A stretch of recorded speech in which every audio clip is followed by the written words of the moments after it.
aládùn kú ọdún o bọ́dún bá ti dé o ọlọ́dún ní màá mọ̀ọ́dún ẹ̀ lọ́dún.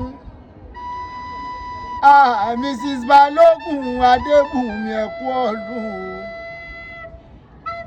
o ọlọ́dún tí mọ̀ọ́dún ẹ̀ lọ́dún ni mo wá kí pókú ọdún.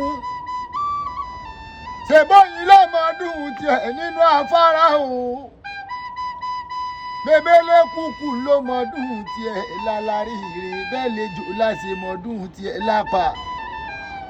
Mrs. Balógun ọmọọdún ẹ lọ́dún Adébùnmi gbéra nílẹ̀ níyàrá ọmọọdún ẹ lọ́dún láṣẹ wá kí ọkọ ọdún kórí ó jẹ́ ọ̀sán ọ̀pọ̀lọpọ̀ ọdún lé ayé.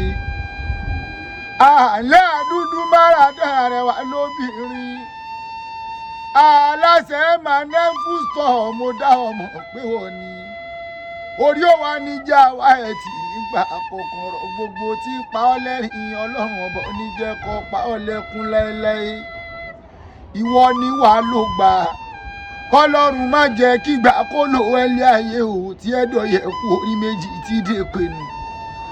ìpàdé ìdílé bàbá rẹ tó tó bí ọlọ́mọ gangan o Ògbómọ̀ṣọ́ ọmọ ajílété ọmọ àfògbójà bí èso ọ̀dàrà máa ń gbọ́ bí wọ́n ṣe kílé bàbá rẹ̀ Ògbómọ̀ṣọ́ ọmọ Ògbómọ̀júgùn ògbóníbà ọjà ọ̀pọ̀ lọ́gbọ́nú eré ló ṣe bájàgùn gbàdé ń bá ọ̀sẹ̀ ni kékeré àṣà ọmọ àjújú bàlà àgbà àṣà ọmọ àjújú bàlà pínísí ládàá bá ti jẹ láàrin ọ̀tánú ní bàbá rẹ̀ Ògbómọ̀ṣọ́ ọmọ ajílété ibẹ̀ sá ni wọ́n ti gbé jẹ kàkí wọn tó mú nǹkan yangan ọmọ Ògbómọ̀júgùn ni mo ń kí lọ́wọ́lọ́wọ́.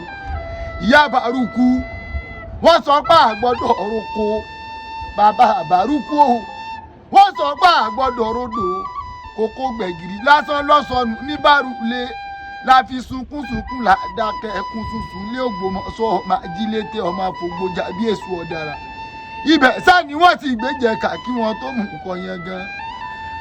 Dání ọ̀kan ní ọmọ arẹ́jọ tẹjọ bí wọ́n ṣe kílé bàbá rẹ̀ Ògbómọ̀ṣọ́ ọmọ ajílété ọmọ àfògbójà bí èso ọ̀dàrà. Adébùnmi o ẹ kú ọdún ẹ̀dẹ̀ ẹ kú àṣeyẹ gbogbo ẹgbẹ́ mature mind pátápátá ló pé kí wá mọ̀ kí yín pẹ́ ẹ kú ọdún. wọ́n lórí òní jẹ́ ẹ̀sọ̀nù láàrin àwọn àrọ́dúnjọdún àròsùtòsùkò bọ́dún bá kọdún ìpèrègbọ́n àmáwọ̀ tuntun wálé ayé lọ́sẹ̀ pé ká wá kí yín kú ọdún. wọ́n lábí bẹ́ẹ̀dẹ̀ tù.